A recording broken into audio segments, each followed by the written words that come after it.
The notion that people are rounding up brown people that are randomly walking down the street is just not true. There is no more racism than I've experienced than liberal white people. This stuff doesn't live in reality. They're brainwashed by their white guilt to think that, oh my God, I need the white knight for anybody that is not like me or that needs my help. Just that thought in itself is racist, right? Because their whole idea of power dynamics and white privilege, this idea that they need to help the disenfranchised poor brown person is an issue. Regardless of how you stand, if you're pro-Trump, anti-Trump, I think when my kids are in school, we're probably going to be talking about, if not one of the top 3 most consequential presidents in American history. This second term alone, crime is down drastically, and he ran on it. The border, we've had the lowest border engagements ever. And that was like literally the first day that he was in. When Charlie Kirk got shot, it was one of the first times that I saw something where I actually cried. It was a visceral reaction for me because I have 2 kids. That was immediately where my mind went.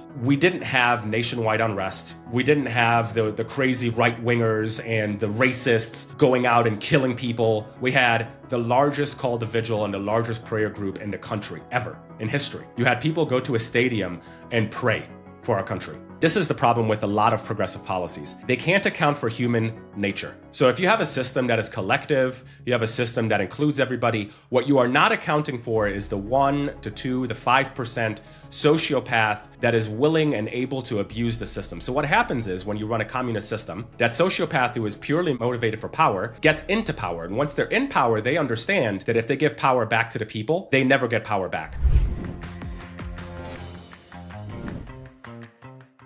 All right. Hey, everybody. It's Michael Shermer. It's time for another episode of The Michael Shermer Show. If you want to support us and our work at Skeptic Society and Skeptic Magazine, go to skeptic.com/subscribe for the magazine or skeptic.com/donate if you want to give us a little love. We are a 501c3 nonprofit science education organization. All right. My guest today is Jeremy Jones. He's the co-founder of Redder, R-H-E-T-O-R, Redder, an AI-powered intelligence and strategy company for campaigns, advocacy orgs, and government departments. Redder began with DOGE AI. You remember DOGE AI, the artificial intelligence branch of that, the viral autonomous AI-powered government watchdog on X that has drawn engagement from Donald Trump, Elon Musk, and members of Congress, which was created as a public good and out of Redder's commitment to restore accountability in the ruling class. Now, there's an idea. Having grown up with his own personal driver in Luxembourg, what? Before experiencing homelessness in the west side of Chicago. Hang on, we had a story there. Jeremy has been seeing firsthand how government decisions shape lives across vastly different zip codes and understands the importance of fighting for our country. Jeremy, nice to see you. Thanks for coming on. Pleasure. Wow, I mean, this is great. I've been following you on X and watching your interesting posts. Okay, so but we have to start off with that bio. What's your background? Who are your parents? How did you get a private driver in Luxembourg, and what happened to that? Well, let's level set, right? I think we weren't extremely wealthy, but Luxembourg is the highest GDP country in the world. So even if you are middle class, you are fairly well off. And the taxi services are much, much, much better. So when I say private driver, literally it was just a taxi driver that my mom paid for the year to come pick me up and take me to school and pick me up. So it's not like I had like a limo service or something, but like an Uber driver. Yeah, it's like an Uber driver, but it was a Mercedes-Benz. It was a professional driver. It was a very, very nice guy. He was trustworthy. Obviously, my mom didn't want just a stranger picking me up. But to zoom back and tell you kind of my backstory, I was born in Chicago. When I was about 2 months old, my mom decided to move to Luxembourg because she felt like the education system and just everything there was better than in the States. So went to school until 5th grade in Luxembourg. My family always jokes, the family in Luxembourg always jokes that I was American out of the womb. I'm 250 pounds, I'm 6'2". My mom is fairly white. She's European, obviously. And everybody always used to assume that I was adopted, and it was a big thing back then to adopt African kids because again, like, what happens when you have a lot of money and you become extremely progressive? Everybody used to stop us and say, "Oh my God, that's so nice of you to adopt a nice European kid." But I excelled in school, and when I turned 12, I went to my mom and I said, I would like to go to Chicago and visit my father. And my mom being, I'm obviously biased, but my mom is one of the founding things in my life, one of my foundational pillars. And unlike most parents of 12-year-olds who would have just said no, my mom said, okay, I want you to take 5 days, really think about it. And if this is something that's important to you and something that you want to do, I will make it happen. So I took the 5 days, went back to her, and I said, yes, I still want to go. I want to go visit my dad in Chicago. So she put me on a plane. At the airport, she bought me a basketball, and I didn't speak a word of English when I was 12 years old. Got off the airport at O'Hare and got off the escalator, and I said, this is home. It was kind of this foundational experience of seeing people that look like me. It just felt natural.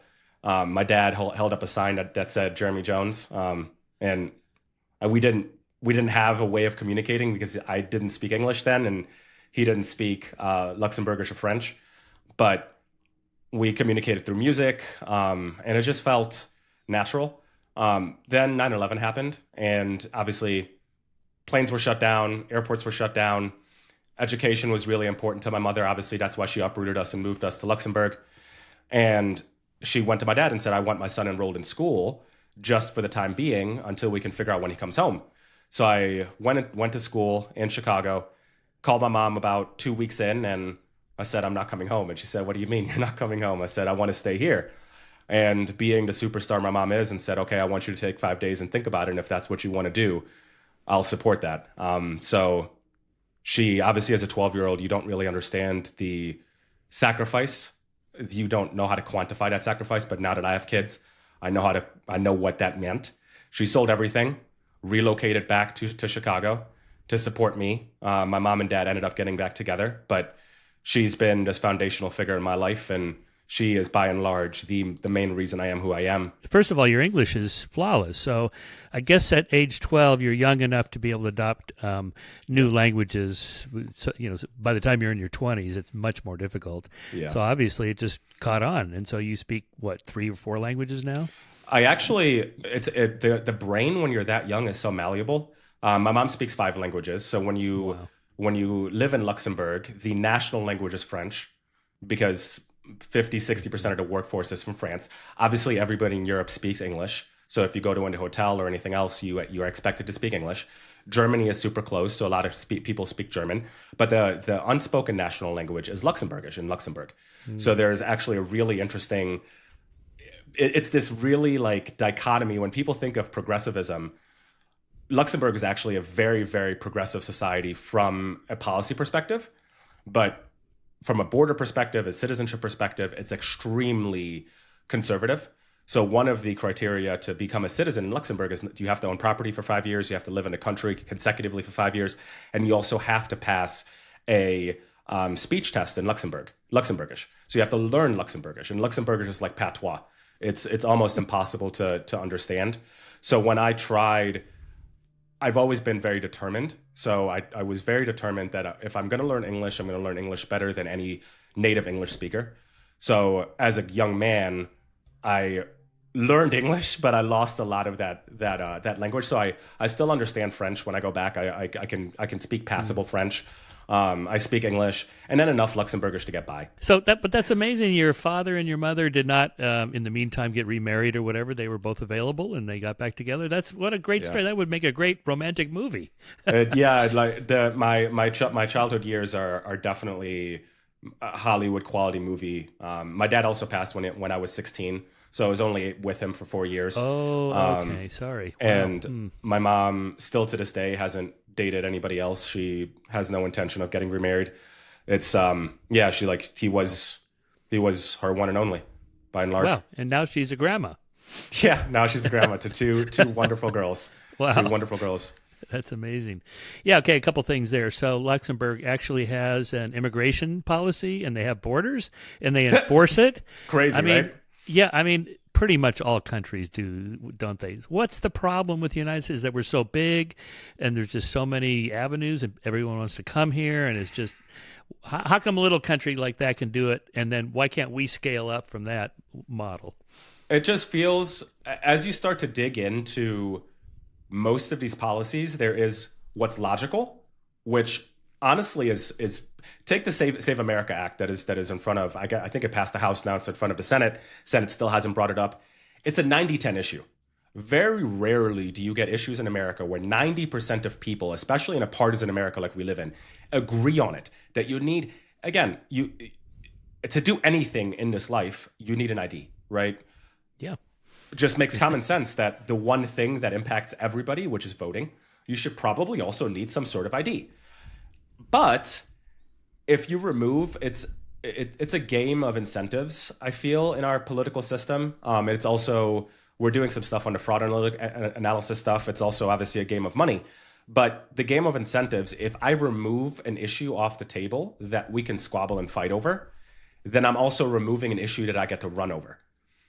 Just take a look at President Trump's, regardless of how you stand, if you're pro-Trump, anti-Trump, I think when my kids are in school, we're probably going to be talking about, if not one of the top 3 most consequential presidents in American history. This second term alone, crime is down drastically, and he ran on it. The border, we've had the lowest border engagements ever. And that was like literally the first day that he was in. We have, obviously inflation is still rampant in some places, in some sectors, but inflation falling off a cliff. I've spent a lot of time in Washington, D.C. It's so incredible to see folks that, like Joe Gabbia, who was the co-founder of Airbnb, he is now redesigning every single website in government, right? Like a billionaire, I would assume, is now deciding to dedicate his life and live in Washington, D.C. and rebuild what he knows best, which is design.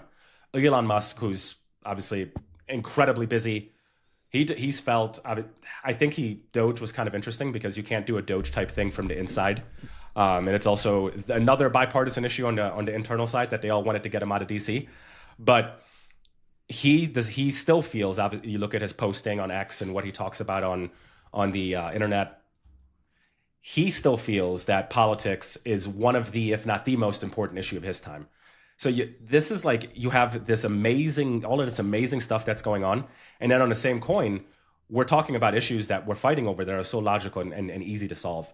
So it's an incentive thing where if I remove issues like abortion, like the border, you name it, where there's logical solutions to all of these things, then what do we fight over? What do we run over? What do we get people upset over? On immigration, so let me just riff on this for a moment. I've lived in Southern California my whole life. We've always had illegal aliens here from Mexico. Yeah. Nobody really cared because it wasn't really a big deal, right? There just weren't that many. We knew them. They worked. It was not a big crime thing or anything like that.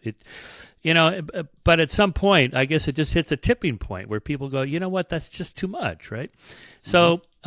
Technically, like my wife is from Germany, so she has a green card. We went through all the immigration process. It was a pain in the neck. I had to hire a lawyer to make sure we did it right, and we had to go through all the paperwork and then the interview, which was rather amusing. Have you ever joined a Nazi party? Yeah, as a matter of. No. Who's going to answer this question? Are you here? Are you part of a terrorist group? Are you coming here for prostitution? My wife is like, what? No, I'm here to marry this guy. Anyways, it's really kind of funny. So when I tell people this, my liberal friends who are, haven't really thought this through, I think carefully, why is it fair for us to have to go through all that and all these other people just walk across? And they go, exactly. Well, yeah, okay, it's not fair. Obviously, it's not fair. Okay, so then what's the justification? Now, do I want my gardener? I don't even know if he's illegal, probably.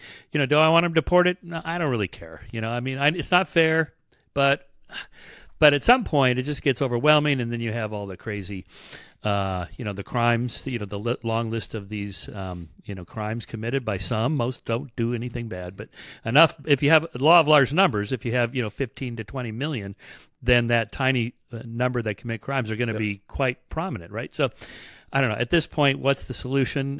There's that video going around of Obama talking about, I'm sorry, we have to deport all of them. That's just, I know, I feel bad too, but we have to do it. Why is it different when he says that and when Trump says that? Well, mainstream media propaganda and control of the narrative. The interesting thing about Barack Obama as well is he was deporting everybody, but he also had an open border, right? So he didn't have a solution at the border. What's unique about Trump is that he's closed the border and he's deporting from internal. One of the things, I'll zoom back a little bit because I do think that there is some additional context we need to add to illegal immigration. And the journey to get here, to get to the border, is the most arduous and hardest journey anyone will ever undertake, specifically if you're going through the Darien Strait, right? So just think about the Darien Strait is that small strip of land that connects the southern portion of South America, so Brazil, Colombia, those places, right. up to where you have to get to Mexico. The Darien Strait doesn't have land, or doesn't have roads. It doesn't have any way to get through it. It's thick jungle, and the cartel waits in the Darien Strait to catch you and take your kids and hold them for ransom, so you can then go cross the border and take 10 to 20% of your money. And the solution to a lot of this illegal immigration is bifold. There was a time, I think you could probably think back. You're describing when you're living in California. There was a time where the migration flow and the illegal immigration flow into America were people that wanted to make a better life and wanted to add value to society. There was a time that was the case. The biggest problem about illegal immigration is that you don't know who is in your country.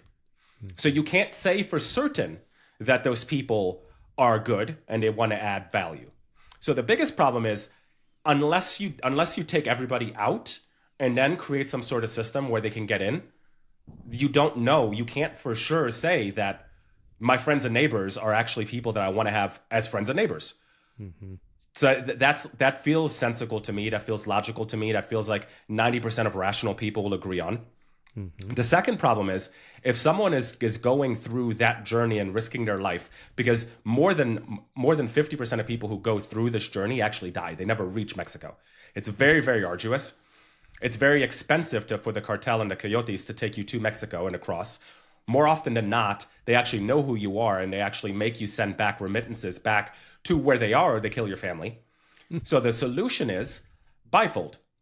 Right, so we make sure that we have a complete overhaul of an immigration system, because I do agree that even legal immigration needs a massive overhaul. The H-1B system is horrible. There's massive fraud and abuse of the H-1B system. But the second piece is what we're doing in Venezuela. Mm-hmm. If you can actually get capitalism to work in our own hemisphere, it's not possible and doable to do it in Iraq or Iran or something, but in our own hemisphere, it's possible. Because those countries can be trading partners of ours. They're close enough in time zones where we can then actually commute and go there and actually help them. So if you have opportunities for people like in Venezuela to grow up versus have to take that arduous journey to come to America, you have a solution. And all of a sudden, poof, there is no such thing as illegal immigration. So the only pathway that people have is legal immigration to come here. All those things are rational and logical, but for some reason, these are partisan talking points now. Mm-hmm. Yeah. So, okay, and then I'll come back to that on what to do about Venezuela and all that. But on ICE as the solution to, okay, we're going to round up the people. And, you hear on one side, well, they're just getting the really bad hombres who committed bad crimes. They've already committed crimes above and beyond being here illegally. But then the other side says, no, they're rounding up, randomly rounding up brown people. And, you better be careful just walking down the street. They're going to nab you. All right. Who should I listen to on this? And what's accurate? I mean, all you need to do is look at the kind of people that are telling you that they're rounding up brown people. There is no more racism than I've experienced than liberal white people. It's like, right. This stuff doesn't live in reality. They're brainwashed by their white guilt to think that, oh my God, I need the white knight for anybody that is not like me or that needs my help. Just that thought in itself is racist, right? Because their whole idea of power dynamics and white privilege, this idea that they need to help the disenfranchised poor brown person is an issue. As I don't work for ICE, I don't have any ties to HHS, but to the best of my knowledge, the way that they do their enforcement operations is that they get an order that is usually for a person skipping they have orders for people who are breaking the law. Number one, like I said earlier, I think the only plausible way to get this done is deport everybody who is here illegally and form some sort of way where they can enter a queue to go back home, and then have some sort of way for them to re-enter by who we know, who they are, and what they provide to our society. That to me feels logical. Right? And if there are edge cases where we get into a place where there is, someone who is actually starting a business or someone who's actually providing value to society, maybe there's a pathway to get those people amnesty, right? Like I think but at least we need to document who they are and find a way to get them into an overhauled immigration system. But the notion that people are rounding up brown people that are randomly walking down the street is just not true. Yeah. ICE operates in Texas without issue. ICE operates in Utah and a bunch of red places without issue. As a matter of fact, most ICE operations are in Texas. You never see anything like what you see in Minnesota happen, simply because they cooperate with ICE. Under Barack Obama, when CNN did a ride along in Chicago, and they showed all of the same no-knock warrants, rounding up people that are just walking by in unmarked vans. All of those things. And CNN heralded it as, oh my God, he's doing such a great job securing crime. And again, statistics prove my point. Crime is down in these places. I left Chicago. I live in small town in Michigan now. I left Chicago and I had to close my business because of their failed policies. When you walked, our business was in the Fulton Market District, which is one of the most expensive places in Chicago. When you walked out during COVID, when you walked out of our business, you could see Venezuelan street gangs ride up and down with their motorcycles. One of our employees got robbed at gunpoint and they took her car and committed a double homicide. So these are things I know for sure. So there's no way you're going to get me with this white guilt and liberal brain virus of like, this is a bad thing. There's no way that this is a bad thing. Mm-hmm. Yeah. So, I posted about Renee Good and Alex Preddy on that.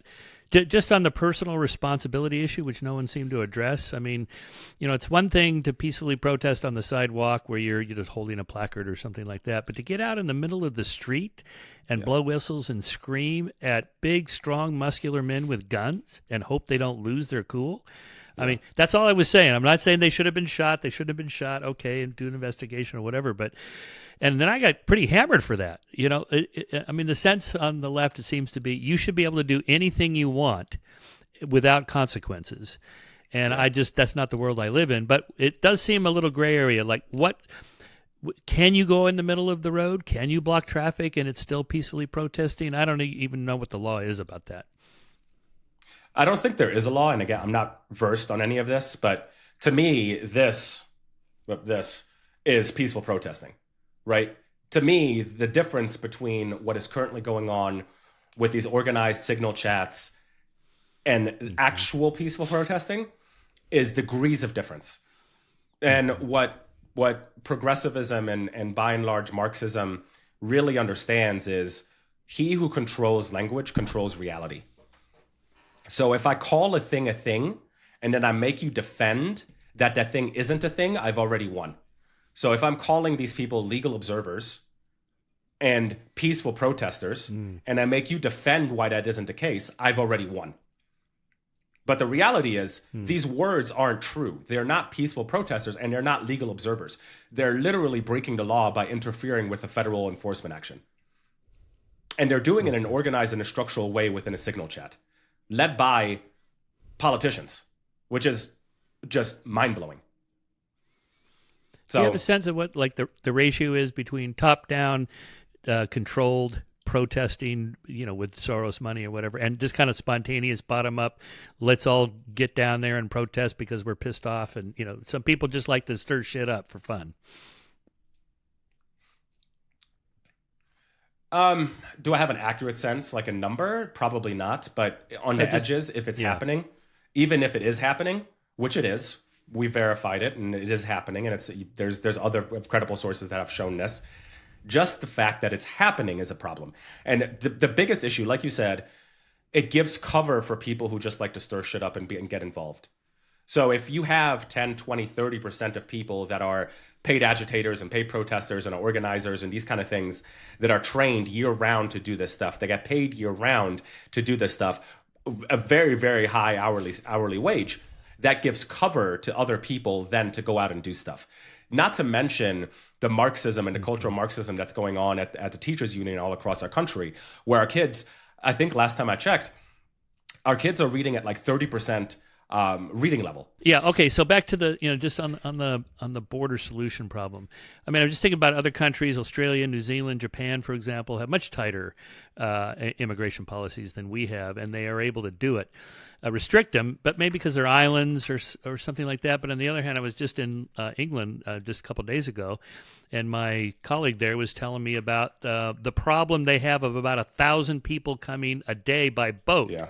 And there's a whole movement to stop the boats. The British Navy. I mean, it's one of the the biggest in the world. They could stop the boats, but the politicians just don't want to because again, guilt or whatever. I don't know. So a lot of the towns in England now are being they're close to 50% Muslim or more, and no one seems to want to do anything about it. So it really comes down to the political will more than it's just too complicated or the problem is too big. Well, they used to say that it's too complicated, and used to say the problem is too big, but Trump proved that that's not the case. Day one, he shut the border, and everybody told you that couldn't be done. Talking about where the incentives are, the UK is maybe a little bit different than America, but I think it's still in the general same sphere. If you look at Canada, Canada made the decision. They looked at their birth rates and they said, we can't sustain our crisis, our whole welfare state with the current tax dollars we've got coming in. And our people aren't having kids. So what do? We import people, and the economist view, engineering view, the textbook views people and statistics as 1 and 1 is the same. The reality is someone born in Canada is different culturally and how they interact and how they view government than someone who's born in Europe. And that person is different than someone who's born in Armenia or Iraq or a third world country that is a low trust society. But the reason they did it is, hey, we need tax revenue to go up to save our welfare state. And we also need to make sure that whether you think this is a conspiracy theory or not, I view the world in incentives. We also need a voter base that is going to continue to vote for us, because the welfare state largely benefited the Democratic Party by swinging the black vote into their coffers. That black vote is now one of the major shifts over to the Republican Party. You mentioned Shelby Steele. Clarence Thomas is another one. I think he's one of the greatest politicians alive. One of our clients, Wesley Hunt, I think is the prototype of what a new leader will look like. All of those people happen to be African American. So they needed something that is not something that is going to swing the demographics in their favor, that is also going to kind of like create this tax burden on that this new taxable base. But the thing that they didn't understand is when you're bringing in somebody from a low trust society, and this is not a racially motivated thing, this just is a factual thing. For everybody who listens to your show who has not been to a low trust society, let me tell you how this goes. Whether you go to Costa Rica or Brazil or somewhere in Iraq or Kenya, the first thing that you should know is that everything is negotiable and there isn't a price for everything. You also don't pay for anything in card. You take cash and then you pay for it in cash. So when you go, my wife and I honeymoon in Costa Rica, we got off the plane in Costa Rica and we went to go to a rental car place. We saw the price online and we printed it out just because I knew that the guy would tell me a different price when I got there. So we paid for the car in cash, and also knew I took a screen grab of around the car, and also knew that I shouldn't give him a card because he's going to bill me way more than I could possibly bill him for. I also knew that if I got pulled over by the cops, that they're not pulling me over to give me a ticket, they're pulling me over to extort me. I also knew that if I'm going to pretty much anywhere in a small town, that I have to barter for what I'm paying for, that there is no set price. And if I'm able to speak the language and actually make friends, that price is going to be much better than if they think of me as a stupid American. So if you import those kind of people into our country who their relationship with government is, what do you mean you're not extorting them? What do you mean? And for us, we had to close. I had a couple of restaurants in the city of Chicago. We had to close our doors because I was unwilling to lie and say that I was in business. We had a business license in 2019, but we weren't open for business until 2020. So in order to get PPP funds and RRF funds, the Restaurant Revitalization Fund, you need to be in business in 2019. And I was unwilling to self-certify and lie to our government. That is what an American does.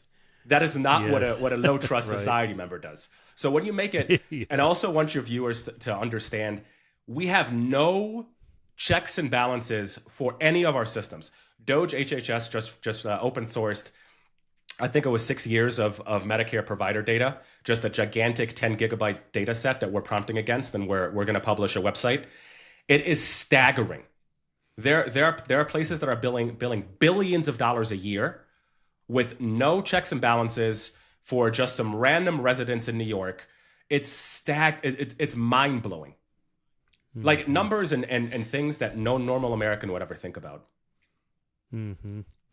Yeah, I remember being in East Germany before the unification in the summer of '89, just before the unification. Yeah. And I got pulled over. I had a rent car. Got pulled over on my way to this town where I was looking for some archives. And I didn't speak German. He didn't speak English, so he just points to me the problem. I was in the left lane passing too long or whatever. And so then he just turns to the price page and points to it, and it's just like hand it over. I'm like, what? Oh, I'm just bribing this guy to let me go. So funny. And of course that happens a lot. So, here's the big question back to Venezuela and other. I mean, we now know clearly from economists, centuries of economic theory and political science, exactly what a country needs to do to be prosperous. You need to have the rule of law, property rights, contract rights. You got to have a court system. You got to have a police and a military. You got to have, to get trust, you have to have all these systems in place. The money has to be reasonably sound. You need banks and on and on. I mean, there's maybe 12 things you could do. Why don't leaders of these countries go, okay, I know exactly what we need to do. Well, the guy in the libertarian guy in Malay? What is it, Argentina? Yeah. He knows what to do, and he turned it around immediately. Why don't the people in Venezuela or whoever? Why don't they do this? Fear and self-interest. So the really interesting point that you just made about East and West Berlin and communism in general. What I ask all of my liberal friends, I took a class in college, which actually led to me dropping out of college. And it was a whole semester long. It was called What is Freedom? Or a whole year long. It was What is Freedom? And the first semester we studied communism and freedom through the communist lens, through the collective. We read Marxism and all communism, Leninism and everything. And then we read Adam Smith, the Constitution, the Bill of Rights, and what is freedom through the American framework. The interesting thing, the thing that they can't answer, and this is the problem with a lot of progressive policies, they can't account for human nature. So if you have a system that is collective, you have a system that includes everybody, what you are not accounting for is the 1 to 2, the 5% sociopath that is willing and able to abuse the system. So what happens is when you run a communist system, that sociopath who is purely motivated for power gets into power. And once they're in power, they understand that if they give power back to the people, they never get power back. So they quickly coalesce power around themselves and use the military and a way to like yes, everybody's equal, but everybody's equally poor. Because they know that the only people that move up are the ones that are good to you. And then every couple of years, you send a message by sending one of your soldiers to go kill and quiet the one that is getting too uppity, right? Look at China. China does this all the time. They just recently did it with their tech sector. So this is really, really important. So what we need to do is, number one, we're so connected.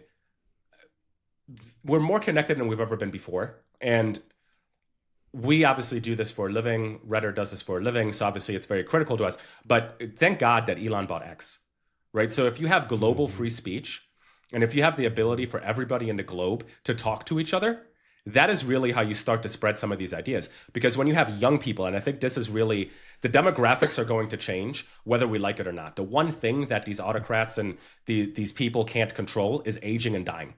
So there's going to be a time where they get old. There's going to be a time where they phase out. And this includes our swamp in America. Once these people are gone, there's going to be an ascendancy of millennial and Gen Z power. We need to make sure that millennial and Gen Z power swings pro-capitalist and not pro-Marxist and communist. And if we can do that at a decently large scale in our hemisphere, that is how we actually win, right? Because if you've got Brazil should be thriving, Venezuela should be thriving. There's a gluttony of resources in South America. And it's beautiful, and the people are industrious, and the culture is rich. There's absolutely no reason that they shouldn't be thriving. They should be killing it. Mm-hmm. Yeah, people think it's just lucky natural resources that the United States happens to have. It isn't natural resources at all No. that creates wealth like that. A couple things, in England, again, how does this work? The government apparently goes to these hotels that are kind of on the margin and goes, look, we can have you at full capacity for the whole year. Here's $10 million or whatever. You got to let all these people come in. These are all the illegal immigrants, and they just stay there. But they don't have jobs, so they don't have anything to do. They get 3 square meals a day, and they have a place to sleep and live and shower and so on. But then they go out into the community, and that's where you get these gang rape problems. And again, my liberal friends in America, they've never heard of this. Yeah. And when I give them examples, like, oh, that's not happening, or that's just a one-off event, or it's just a Fox News exaggerated moral panic, but it's not. No. When you actually go there and read what's going on, it's like, oh my God. So I mean, there's that. Then what else was I going to say? So on these economic issues.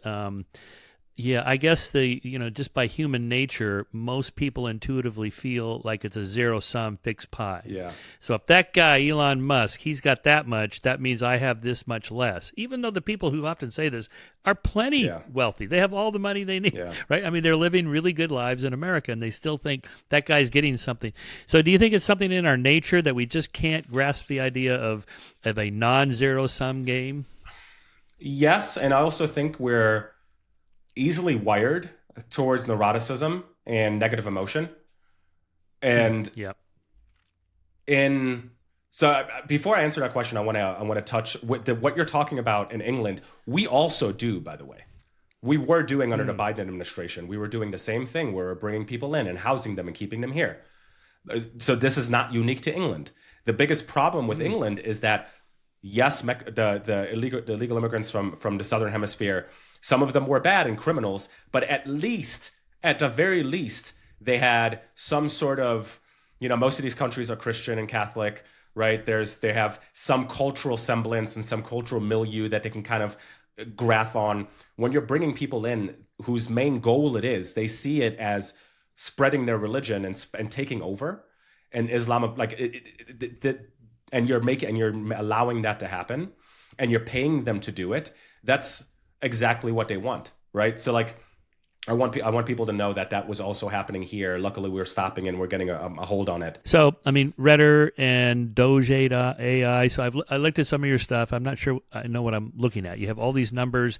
So you have the database, 10 gigabytes, and you dump it into your AI. How does it know this is fraud and that one's legitimate, or how does it work? Yeah, so this is a good point for me to give the viewers an overview of what Redder does. And we've got 2 sides of our business. The first side of our business is customer facing. So we work with folks who are running for public office. They tend to skew usually younger, who expect to have the same tools that they have in private private life than in public life when they're running for office. So we do media footprinting, name recognition and alerting. So if you are running for public office, like if you're running for public office, Michael, we would take your name and we would alert you within 5 minutes of your name being mentioned anywhere in traditional or social media.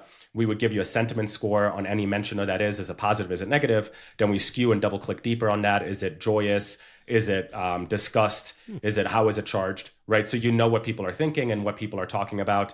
We then also give you a new version of polling. Given we've got all of this data, we prompt against it and we give you a new version of polling. So we think that we're much more accurate than the traditional poll for a lot of reasons, but primarily we just have many more data sets, and those data sets are much more truthful because people are much more willing to share how they really think on social media and on TV than they would if I'm calling you and saying, hey, are you a Trump supporter or a Biden supporter, right? So your data is better than the standard Gallup and Pew and those kind of polls. Right. Yeah. So the data is better. That allows any traditional system is only as good as the data that comes in. If you can get more data and you can actually know how to use that data, then your output's going to be better. AI is very, very, very, very, if you know how to use AI and algorithms in general, it is magical, because what it does is the human mind, if I give you, it's limited by how much energy and power it has and how much compute it has.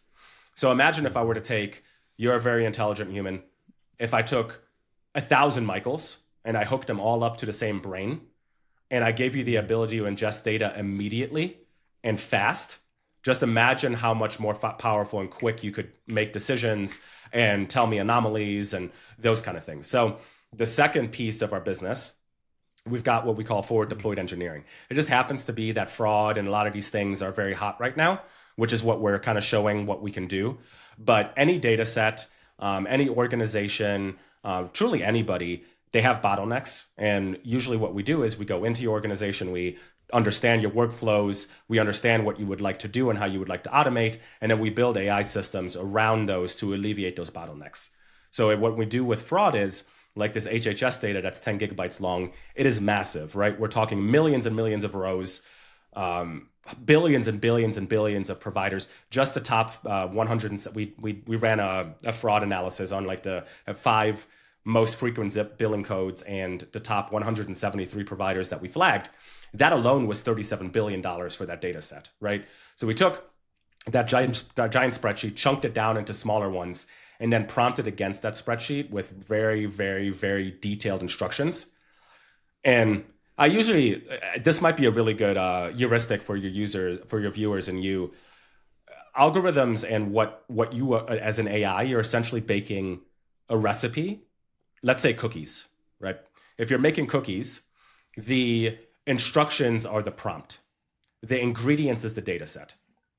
So if you have incomplete ingredients, meaning if your data is corrupt or if you're, if you're missing something, the better your ingredients, the more high quality your ingredients, the better the cookie's going to be, obviously. But if I give that to somebody who's 3 years old, which is what a lot of folks are when they're prompting AI, it doesn't matter what the recipe says. My 3-year-old's not going to make a good cookie. But if I give that to a Michelin star restaurateur, then immediately he can take those and make the best cookie in the world. So that's kind of what we do as in our system is we take the best ingredients, the best data sets, and then we know how to prompt, and we're really, really good at it, and then we make the best proverbial cookie in this it's whatever the output is, whether it's fraud analysis or whatever. So your DOGE AI, which is what you began with, were you hired by the federal government or state governments or Elon? No. Or this is your own thing? No, yeah, this DOGE. is our own thing. We were in a group chat, and Vivek and Elon, this was prior to DOGE becoming a thing. This was prior to President Trump getting elected. We were in a group chat and we're like, wow, Elon is really talking about this thing, and Vivek's really talking about this thing. I was really jazzed up about it. We sat back and we're like, well, we're very intelligent. These bills are so long. If you asked me, I could sit down and read this 10,000 page bill, but I couldn't even make sense of it because I'm not a lawyer. Mm-hmm. So how do our elected politicians who are 70 plus years old, non-technical, understand what they're voting for? And well, they don't. They don't. They don't even read. They obviously don't. So it's run by whoever wrote the bill, which is the deep state or the bureaucrats or the swamp, right? The non-elected officials. Mm-hmm. And we believe as a company and as a people that our government should be by consent of the governed. So how can we create a public good that gives power back to the governed? And Sahaj is my co-founder. He's a whiz when it comes to AI and machine learning. We went to him and we said, is there a way we could take all of the bills in the hopper, whether they're voted or not voted on, dump them into a large language model, prompt against that language model, and then figure out some sort of way to take the wokeness out of AI? So my two co-founders are much more, I'm fairly technical, but they are like Michael Jordan and Kobe Bryant when it comes to this stuff. So Sahaj and my other co-founder, they're wizards. Wow. And they took all of that data and they were able to take the wokeness out of AI. We hooked it up to Twitter and we're like, okay, this is a public good. Let's just see if we can create a watchdog, call it Watch Doge, and let it run. It went viral. Elon retweeted it. President Trump's retweeted it. And we really understood that we had a business. We were doing something that was really cool that we can actually start to monetize. So that's how Redder was born.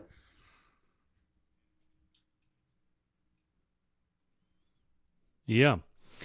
Well, impressive. So, I mean, I don't know much about how it works in the government, but there is something, the Government Accountability Office, the GAO, that's supposed to keep track of all these things, like how much does the Pentagon charge for a hammer, famously, things like that. So I would imagine they could use a company like you. Yeah. That's the next step is get into a lot of these government organizations and help them. The political will, like you were talking about, for a lot of the policy stuff is kind of, interesting because you need bipartisan agreement. But luckily, President Trump has done a fantastic job of putting the right people in positions of power to make some of these decisions. So now for us, it really just becomes, how do we bridge the gap and get in front of the right people to show what we can do, and get government contracts and help kickstart true accountability. Mm-hmm. Mm-hmm. Well, we need you here in California, apparently, as well. Well, we are. I don't know if you saw, but we are. Did you see Steve Hilton's Cal Doge? Oh, good. Oh no, I didn't. Oh, good. Yeah, so we're powering Steve Hilton's Cal Doge. So if you go to caldoge.ai, we're the AI provider behind it. Okay. Yeah. So, and in terms of the Minneapolis fraud case, you've commented on Nick Shirley's videos. Well, I did that as well. And, why does it take a 20-something kid with an iPhone and a YouTube channel to bust this open? And the response I got was astonishingly, people thought this was a defense. Oh, we've always known about that. That's been known for years, reported by the New York Times 5 years ago. Well, then how come no one did anything about it? I mean, that's not a good defense. No. So what's going on there with that?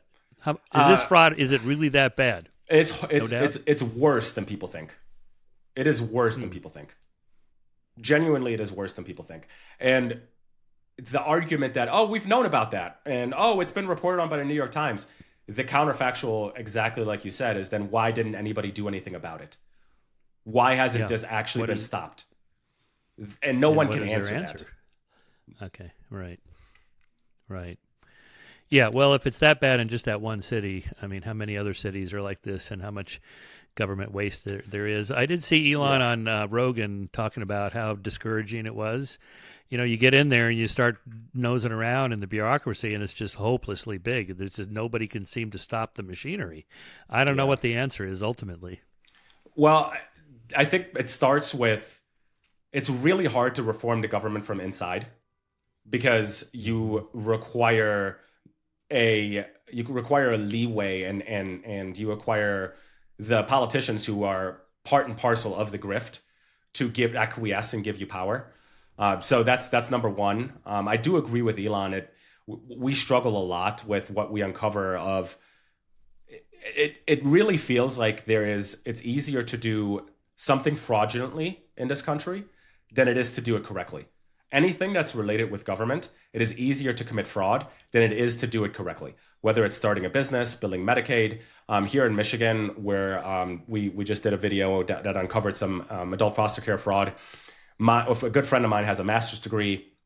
She actually used to live in California, in Marin County, and she came here to Michigan, and she can't bill Medicaid for the services that she renders, and she helps young girls and young men, usually girls, because eating disorders are mostly for young women. But she helps young women overcome eating disorders. And she can't bill Medicaid in Michigan, yet you have adult foster care homes that are non-existent with no patients that are billing $10, $15, $20 million a year to the Medicaid system and Medicare system. So, I wouldn't be surprised. We started digging into some of the numbers in California. California is the fourth or fifth largest GDP in the world, on par with Japan and India. Mm-hmm. I truly would not be surprised if 30 to 40% of that were waste, fraud, and abuse.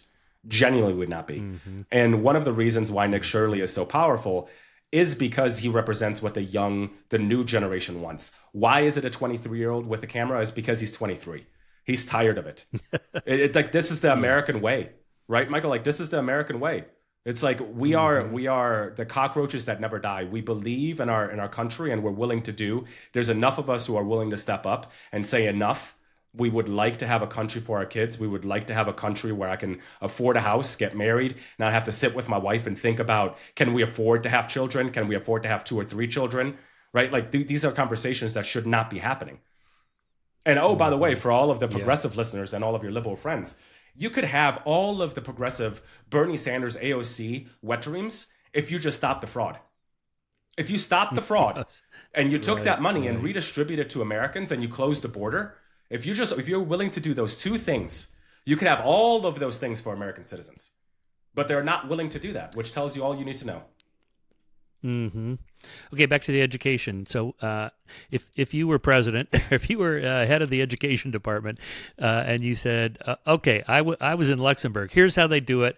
We're going to do that here in America." Well, first of all, there is you'd have to go state to state, I guess, because it's a state-based thing. But what would you suggest? What the biggest difference is the testing for the testing and the teaching for a test in America versus learning how to learn. The critical thing, you talk to anybody, even if they're in college and they just came out of high school or elementary school, they're not going to remember what they learned.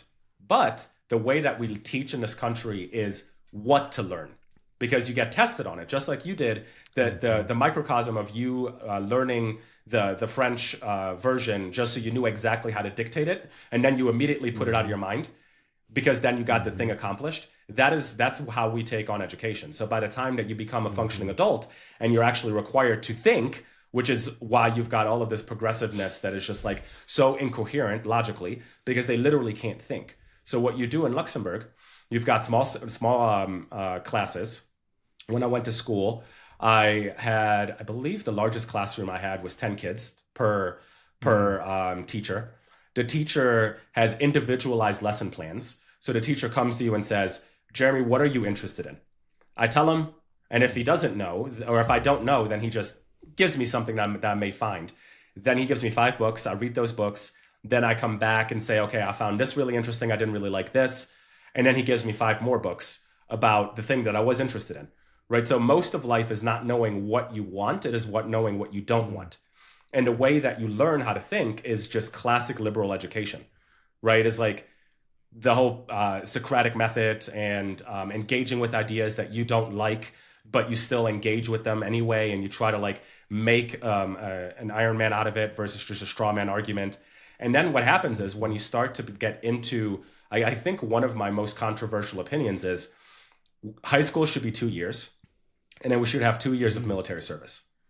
And everything in high school, those 2 years in high school and prior in elementary school, should be solely focused on teaching you how to think, not what to think. And this is very important now, because these teachers unions and these Marxist organizations, they teach you what to think and they're indoctrinating our kids. But they should be exposing you to varied ideas and teaching you how to think. Then military service teaches you discipline. And then when you get to college, you know exactly where to spend that $250,000, $300,000 on that you can't get out from bankruptcy. That is critical. Like, it's criminal that as an 18-year-old, we allow these kids to take out $300,000 of non-forgivable loans to go study cultural Marxism or critical race theory or African-American history. And I'm Black and I love African-American history, but I can learn about that for free. Right. So like those are probably some of my my more. What about the difference between public and private education? Like my kids, I had a daughter who went to I sent to all private schools, and, including an all girls school, because there was some evidence that that's actually a good thing. For girls. And then my son goes to Montessori school, and I like the Montessori pedagogy. It's really, really effective. And I guess the alternative is, well, I just always call them government schools, because that's what they are. They're public schools. Sounds nicer, but they're really government. And why would I trust the government to educate my kid? Well, I don't. I don't want to do that. But it's expensive. I've had to write a lot of books to pay for all that. Right? So, I mean, this is the liberal argument. Well, we can't do that because then most people can't afford private education. Do you think the market would then generate enough alternatives that the price would go down, like it always does in most markets? If you have millions of people using it, or billions in the case of like iPhones and computers, the price would go down, the quality would go up. And the response is, well, that wouldn't apply to education. Why wouldn't it? Aren't there plenty of models of private, like the Khan Academy? I was at the TED conference when that guy Khan gave his pitch about this back in like 2006, and Bill Gates immediately runs up there. Okay, I'm going to give you money. I got the checkbook out, right? Yeah, and there's lots of alternatives like that. Maybe we could just keep going, and eventually public schools would fall into disuse. Is that a completely crazy idea? Yeah, I don't know. Like, I do think I'm not a true and tried libertarian in the sense that there are some things that the government, especially the local government, should be in charge of. I think education is one of those things. Having gone to a public school in Luxembourg and interfaced with the Luxembourgish government, Here's case in point. My mom's mom, my grandmother, died recently, and my mom lives in Chicago, and she has a will. My grandmother has a will, and what happens in Luxembourg? There is no death tax. That money goes into the government, and the government holds it for you, and then they reach out to you to find a place. They liquidate all of your assets, and they manage all of that for you, and then they give you the money. Wow. And Wow. my mom, within 2 days of reaching out, got a phone call from the head minister of this department and he got on the phone with her and explained her everything that she needs to do. And within 5 days, she had it resolved. So we don't, in America, we don't know what efficient governance looks like and what governance aligned with the actual citizenry looks like. So I do think that public schools should be much better. I don't know if we need private and public. We probably do need private and public. But the answer of like, just look at how much money these teachers unions are making and taking in and raking in. And look how poor our education is. The incentives just aren't aligned. Imagine what would happen if you actually had incentives aligned, right? Like, just start with universities. If I required all schools that received public funding to give an 80% benchmark KPI for any student that graduates with a 4-year degree of getting a job within the first 6 months. If I just changed that, and if you didn't meet that benchmark, you would not be eligible for federal funding. Just imagine how much quicker we would change all of these like gigantic systems. So we just need to reinvent the way that we do things. There's enough money to have more teachers. There's enough money to actually be able to have an efficient school system. But again, it predicates on us actually fixing our borders and fixing the fraud and waste and abuse that we're seeing in this country. Yeah, I do agree with you on all that. In case my listeners think I've lost my mind and think we should cancel all public schools, I don't think that. But the problems there are systemic, including the zip code basis of where you can send your kids. I like school choice. Yes. And then at least the public schools would have some incentive to compete with the other public schools because, if all of them are going over there because it's better, then we better improve ourselves. That would be a kind of a market for it. Actually, Michael, what might be an interesting thing is to give the money directly to people. All of the money that goes to public schools and remove the teachers unions from the middleman. Give it like vouchers. Give everybody vouchers. Remove these things just are logical. And if you don't have enough money to send your kids to private school, there's some sort of way to. But all of these systems there should be no difference in private and public. They should all compete against each other for the same flow of deals, right? Like we do in a capitalist system. We have to compete against our competitors. It's not like we get preferential treatment. Although the government before Donald Trump definitely did have preferential treatment for their providers, but we shouldn't have any preferential treatment in public or private. We should just have it openly competition. And if we have an efficient government, the public schools should be better. I think it would be, yes. Okay, let's move to the lightning round here because you write on so many different interesting issues. Iran, the current protesters, what are your projections there? What do you think is going to happen? I don't know. I think it's a shame that it isn't getting enough media attention, specifically in the mainstream media, especially from the mainstream media that was all about talking about Palestine for so long. I think it's very telling. The biggest problem, as I talked about with Venezuela, the autocracy, which Iran is another one of these things where you have young people who are hungry for a capitalist and change. It's a place that is rich. The Levant region in general is very rich in culture. They're historically, prior to the most recent times, but they're historically very conscientious and industrious people, that if you just removed autocracy and this crazy zealotry of religion, they would thrive. The problem is, I don't know if money and guns matter in these kind of things, and all of the money and guns are with the autocrats. So I don't know where it ends. Hopefully the will of the protesters doesn't break, and hopefully we can back channel. I do hope that there's some back channeling going on right now. I think this matters a lot to President Trump and his administration.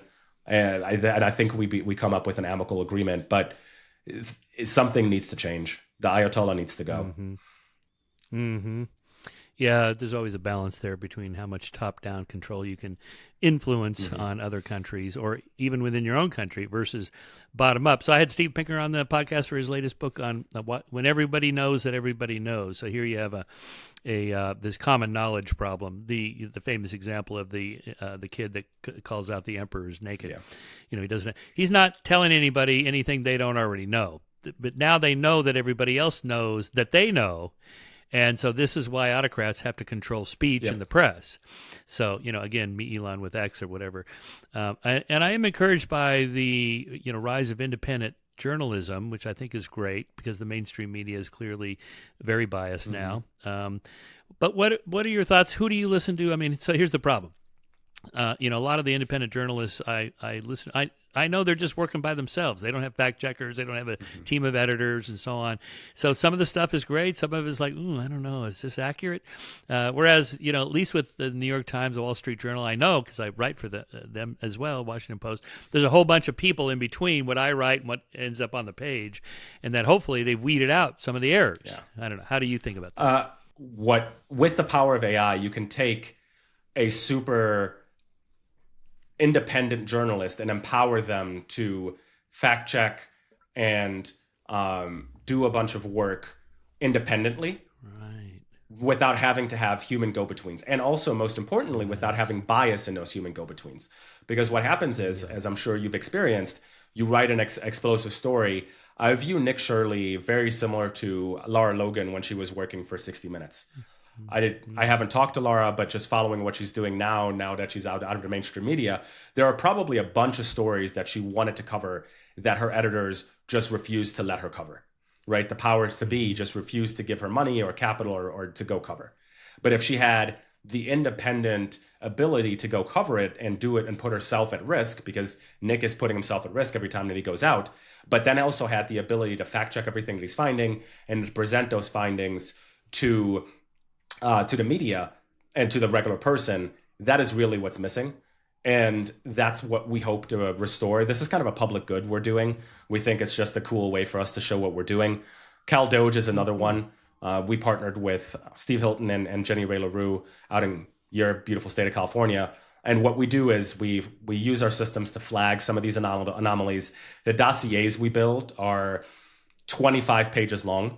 So once you'll go, we actually had that first case that we released. The referral was accepted by the Attorney General. So like they're very robust and the fact checking is very, very robust. But then what we do, we've got a great publicist on our team that used to be an editor at a pretty large conservative magazine who knows exactly how to take this data and then present it in a way that a user can read, right, into just an article type format. So then we publish those articles and our findings on a website, but then we're also giving those referrals, the larger dossier and all those findings to someone who can go do something about it. So that's kind of like how I see things. And AI is going to revolutionize a lot of industries in a similar way. And then CBS buying the Free Press and Barry Weiss being in charge of CBS News. Good or bad or neutral, or it's a good experiment to run? It's a good experiment to run. I am not optimistic. There's very few times where a large entity has purchased a smaller one. And usually why they do this is because they are losing market share, or they feel they need to innovate, or they feel they're getting behind. So then they go make an acquisition because they can't build it themselves. And usually they don't give power like they did to Bari. But it never works because you still have the bureaucracy internally that'll come to you and say, this is just the way we've always done things. Nothing needs to change. Right. So you're fighting all of these internal battles. I actually think it would have worked better for the Free Press to just outgrow and capture CBS. I'm happy, she got paid. This is the same thing that happened with OpenAI buying OpenClaw, the thing that is now. Right. So like, it's the same thing. I actually think OpenClaw now is dead because it's very rare that you make these large acquisitions and it's actually a net benefit for the smaller product. Salesforce buying Slack is another example. Google has made so many acquisitions, too many to name, where the product is just somewhere on a shelf and the people are sitting internally. So I think the new era of media is the Nick Shirleys of the world going direct, and CBS is dead in the water. Maybe Nick Shirley will be like a Mike Wallace showing up at your office. He's Yeah. going, oh, yeah. What is that? The most feared words in the English language is Mike Wallace is here. I mean, just with his camera crew. Just think about how hard user behavior is to switch. And we have a generation now, millennials and Gen Z, that are relying on social media for their facts. They understand that mainstream media is propaganda. So it doesn't matter who you put in the helm, their view is still going to be skewed negative of the mainstream media. And time comes for us all.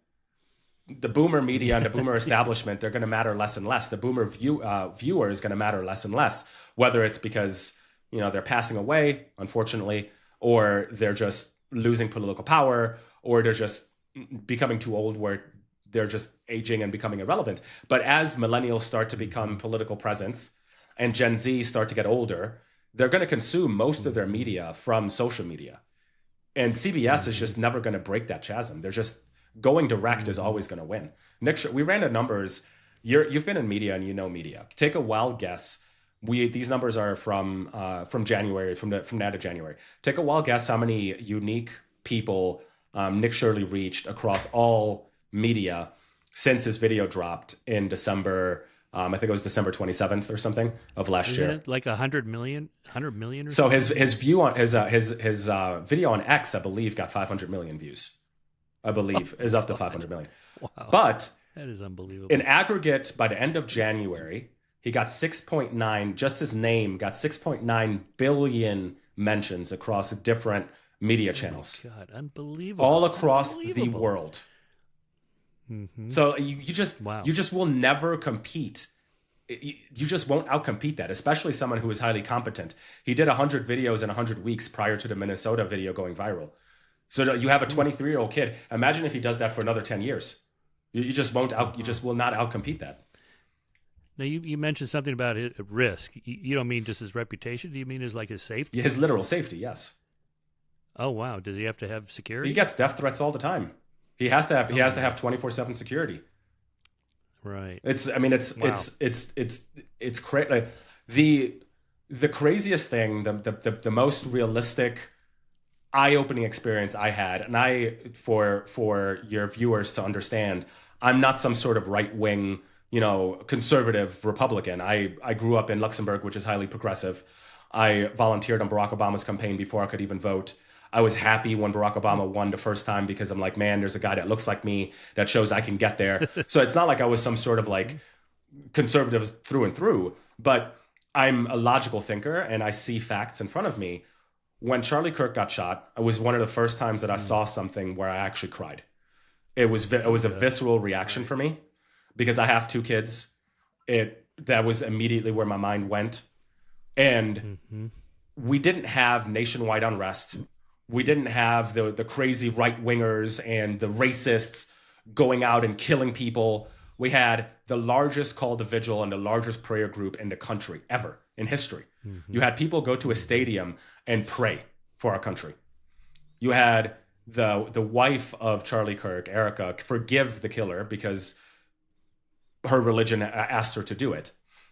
On the flip side, you have people who are claiming to stand up for their friends and neighbors, putting their bodies on the line and literally attacking ICE officers, agitators, and Nick gets death threats all the time. I'm sure I don't know what his security detail looks like, but he has to have security because there are people who are literally so brainwashed that they think that he is the devil. And the problem is the critical break in leftism is the question that they all ask themselves down deep is, if I could stop Hitler, would I? Of course. That's and right, then there's of course they right. would. So why, why wouldn't we stop a Nick Shirley or a Donald Trump or if there's enough of those people, even if it's just 0.1% of society, that is dangerous because those people will go to the ends of the earth to fulfill the Tyler Robinsons of the world,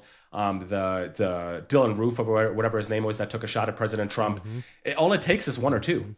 And at some point we have to have a conversation in society where progressives need to take ownership of that. It's dangerous. Yep. Okay, continuing our lightning round here. Epstein files fallout. Is it good that we have transparency? Just put it all out there so there's no secrets, no conspiracy theories. But now you get this witch hunt where everybody in there is being accused or associated, guilt by association. I think it's a net. Um, it'll be a net nothing burger. I think after a while, it's so large. It's one of those things. I forgot what the name of the book that Steven Pinker that you referenced, but everybody knew what was going on. Yeah. Right. Like it wasn't confirmed, but there were some fantastic podcasts on it already. Martyr Made, who's as a podcaster, he did a deep dive on Epstein. There's a bunch of other ones that are like very investigative and focused on like aggregating some of the stuff that was on the public record. We kind of knew that there was something going on and something fishy. We also knew that it's the same thing as what's going on with fraud, where the numbers are so large and so staggering that it's really hard for normal people to make sense of it. So what they revert to is not paying attention. And unfortunately, justice works slow. The Department of Justice works super slow. They are working at breakneck pace on the fraud side. But the biggest problem with the Epstein files is there's nothing the government can do to acquiesce the people who are going to cry foul. There's nothing they could do. There's a certain subsect of people that are always going to veer off into this discussion of, oh my God, it was a pedophile ring run by Mossad or the CIA or government. They're always going to veer there, and there's nothing they can do. I think the plausible explanation is much more commonplace and a little bit more dangerous than people think. I don't know if you've seen, I think it's called The Night Manager on Amazon Prime. You should watch it. It gives a really good breakdown of what the role that Epstein played. So the CIA, it used to be legal for governments to embargo and give arms to foreign countries. Mm-hmm. That under, I think it was the Church Committee or some other thing that made it illegal. I'm forgetting exactly how. Yes. So you needed a middleman to broker things from foreign to foreign countries. You also need in sales, you also need someone who can procure everything. So if you just logically, and here's another logic thing, like if it was truly just a blackmail ring, why would I create blackmail that also implicates me? Right? Like it doesn't really give me much leverage. Mm-hmm. If I go so the question is, how did he make his money? Is that what you're getting at? And I mean, I think or just the influence, right? Like if you have someone who is very well connected, who is very influential, who seems to know everybody, it's easy. There's an easy way to see how everybody who is somewhat tangentially related to power is connected in some way or shape or form with this man. Especially if his job was his sole purpose in life is to be the provider of things that you couldn't procure. So it's very obvious that he's connected in all of these things. The biggest problem becomes, because he's not alive anymore, and the data back then is very, very bad, the problem then becomes, how do you verify what is bad and what is good? And how do you create a DOJ prosecution on that data? We had the opportunity with Jim Acosta, but I think something happened where somebody told him to take the foot off the gas. But like now that's gone, and it's interesting. Even just take for instance, Ro Khanna and Thomas Massie. They were big advocates they were the two biggest advocates for it, and now it turns out that their names were in the files too. Right? Like right. So it's one of those things that I don't think we'll ever get answers, unfortunately. But I do think that it is a problem to assume that just because your name was in the files, you're guilty of something other than just what everybody else who was in power back then was. I do think that there's probably some sort of case to be made if your name is mentioned thousands of times and you had a deep relationship with the man, that there's probably something that we should look into. Yeah, I agree. Yeah. Well, so who knows all this stuff is still alive is Ghislaine Maxwell. So I'm kind of amazed she hasn't used her knowledge of the inside workings to get a better sentence, a shorter sentence or something like this, or maybe she's still holding out for that. Yeah, I have no idea. Like there would just be conjecture for me to kind of dive into. Yeah.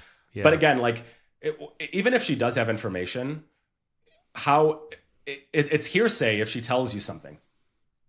So Yeah. at what point, how do you build a criminal case? If I go to Ghislaine Maxwell, and even let's just say that she's willing to give it to tell all, the only thing she can really do at this point is write a tell all book. All the evidence is gone. The DOJ can't really like if Ghislaine Maxwell says, "Oh, Donald Trump was was at the Epstein Island multiple times." She really, in the eye of the justice system, is no better than me saying it because there's no verifiable proof. I can't build a case on that. So that's the biggest problem, right? She might have a lot of information, but the information for any informant is only as good as what you can prove. Can I find evidence of it? Now, I think that's the biggest problem.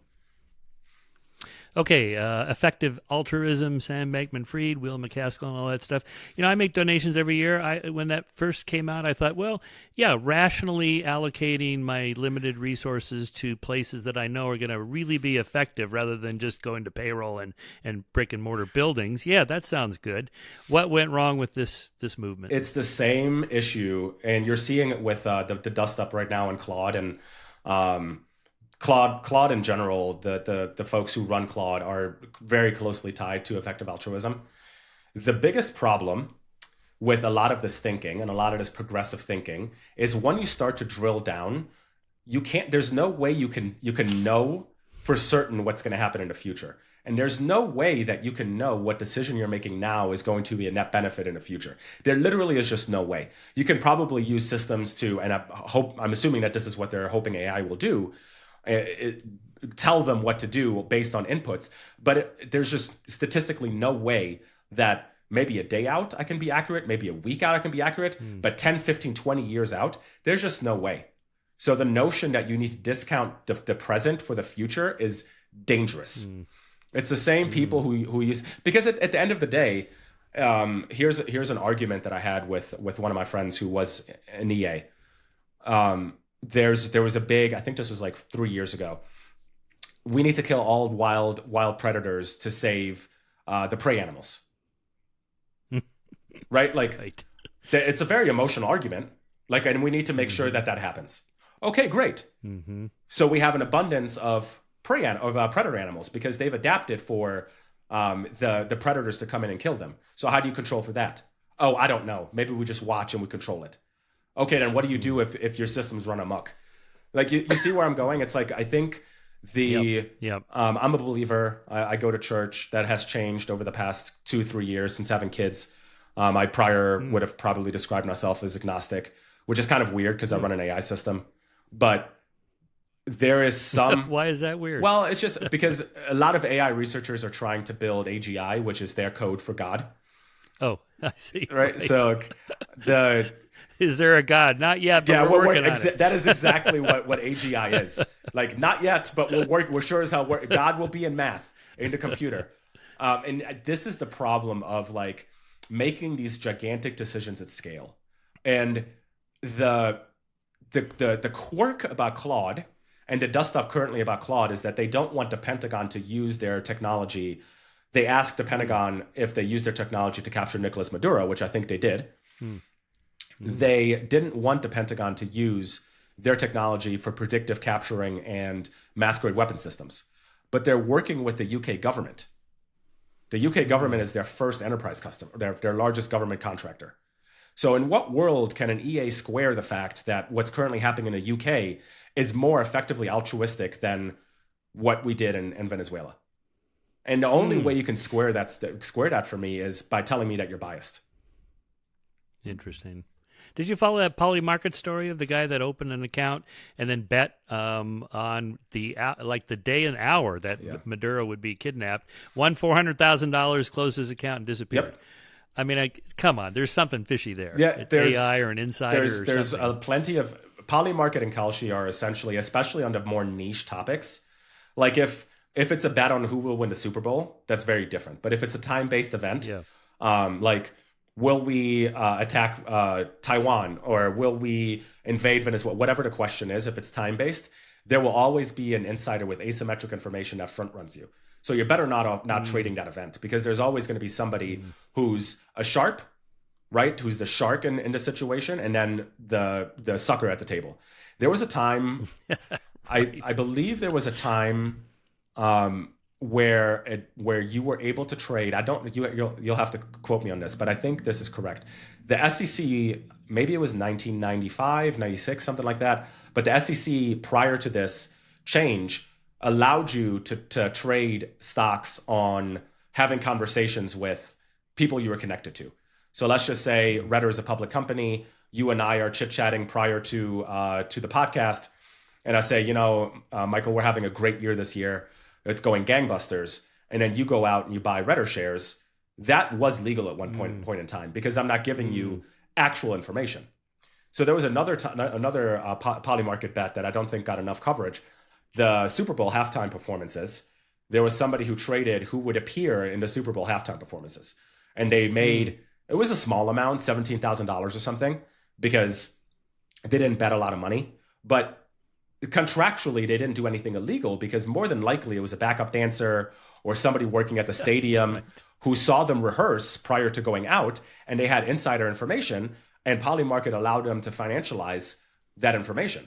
So it's I think my biggest hot take and contrarian bet is that the hyper-financialization of everything is not a good thing, and that I would probably bet directionally on a lot of these prediction markets being zeros versus being multi-trillion-dollar companies. I just don't think it's doing irreparable harm to young Americans and young men, and it is distorting our ability to actually produce value. And there's going to be some sort of regulation. Somebody's going to come along and say that this is not a good thing. And if you eliminate a lot of this stuff that I talked about, like this insider trading and this kind of stuff, you literally can't make markets for 90% of stuff. So then what good is it for me to go bet on the Super Bowl? I can go do that at MGM. I have $1,000 bet with Avi Loeb at Harvard that we will not find aliens by December 31st, 2030. And I'm sure I'm sure someone is going to front run that bet as soon as I do think what's interesting is like escrow peer-to-peer betting. Like I do think that's very interesting. So instead of putting it public. What is that again? So imagine if you and I made a bet on the alien situation. If we had a platform where we could say, I'll put up $1,000, you put up $1,000. We have a website that is a trusted intermediary that puts that money in escrow. And when that event finalizes, then you get the money. The winner gets the money. Well, that's what we did. It's the Long Now Foundation. This is Stuart Brand's group. Oh, cool.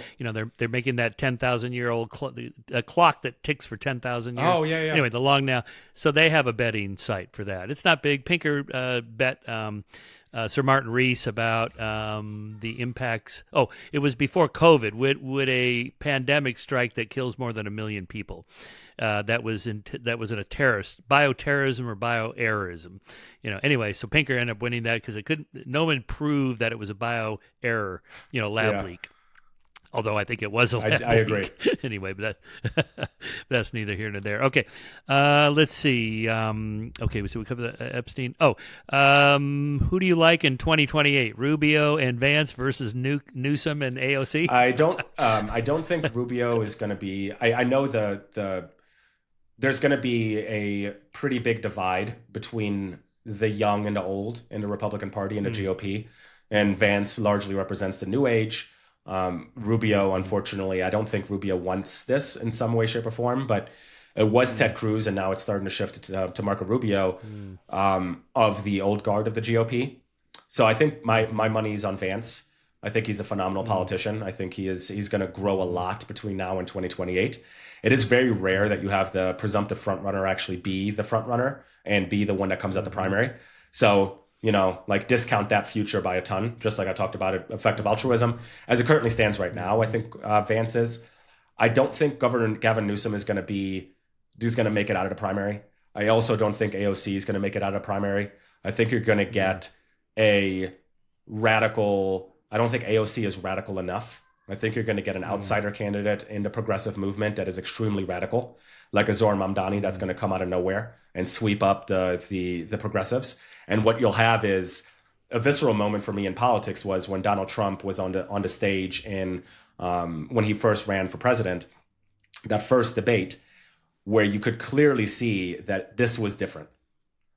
And you're going to have that same thing for the first progressive primary, the first open debate.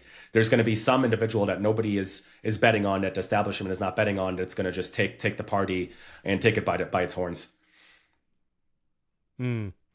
I like, speaking of your neck of the woods, Rahm Emanuel. He's pretty sharp, and he worked for the Obama administration. Yeah, I He think knows how the system works, but he's not very popular. no, I just think centrism is dead, unfortunately. Yeah. I just think centrism is dead. Right. I know, that's unfortunate. I mean, I think of it, so we got the MAGA, right, and then the old school conservatives, sort of the John McCain types. And then on the left, you got the kind of just to the left of center, and then you got the whole progressive woke left, and it's just kind of a mess at the moment. Yeah, it's a mess. I think the biggest problem with centrism is, again, to get anything done, there's kind of two faults with our political system right now. The primary voting and turnout heavily incentivizes the radical. So unless we can find a way to actually get people to show up who aren't radical, you're never going to end up with normal people in the general election. So that's number one. Number two is centrism in general skews. Like take the lady who ran for governor in Virginia. She ran on a platform of centrism and logic and all these kind of things, all these tropes that Democrats have used for a long time. First day in office, she enacted some of the most progressive policies I've ever seen. Right? So Wow. like Okay. the basic view for Democrats right now is that they're at war with the Republican Party. I don't think the Republican Party understands, or at least they haven't coalesced enough around this idea that they are at war over policy.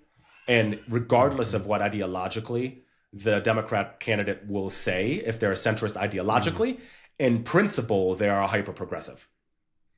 So what you have is someone who presents as centrist and then someone who presents as hyper-progressive. But in reality, the policies will be hyper-progressive regardless of who comes in power. And they will be net negative to America, drastically net negative. All right, Jeremy, last question, since you work in AI. If who's the guy that said if we build it, we're all dead? Where are you on the existential threat issue? Anytime anybody has told me that this will end all labor or that this will kill all of humankind, I've always not believed them. We were fine with a nuclear weapon. We were fine with automation in factories. We were fine with importing 15 million people and somehow there were still enough jobs, right? Like AI is really, really, really good at a lot of things. I do think labor will shift. I think that's important. The death question is like, I get hung up on every time you ask somebody who thinks this, how will AI kill you? Yeah. The biggest problem with AI, and this is what no one's talking about, is the outsource of thought. So the death of critical thought and critical thinking with AI systems. How many times AI is notorious, like I said about the cookie example, if my ingredients are crappy, if I give you a tissue box and a pencil and I ask you to make cookies, you're never going to come up with the right recipe. AI is unable to tell you that the ingredients are bad. Literally, the first line is to please you. The first line in code is to please you. So it will never tell you, Jeremy, I need better ingredients. It will just try to make, lemon out of chicken S, right? So there's been a lot of times in my life where I've had a conversation with somebody and I would consider myself a reasonably intelligent, reasonable source of truth, where I've told them something and then they've chat GPT'd it and said, here's why you're wrong. So that is the biggest problem in society. You have a new age. During COVID, they stopped learning and stopped going to school. Now we're marching them out into the street. When as kids grow up and go to college, AI will be prevalent everywhere. They don't know how to think. They don't know how to write. And the death of critical thought is upon us. So what we will have is people who don't know how to bake, trying to bake cookies and going through society as if it'll be Dunning-Kruger at mass scale. So like, Oh my God. if you consider that death of society, which some may, that's the mass death I can envision. All right, Jeremy, that's great. That's a great thought on that question. Thank you so much for your work. I hope you can get a hold of this fraud thing. That would be epic. It would be huge. I mean, that would really change things. Just free up all that money. Yeah, I agree. Amazing. All right.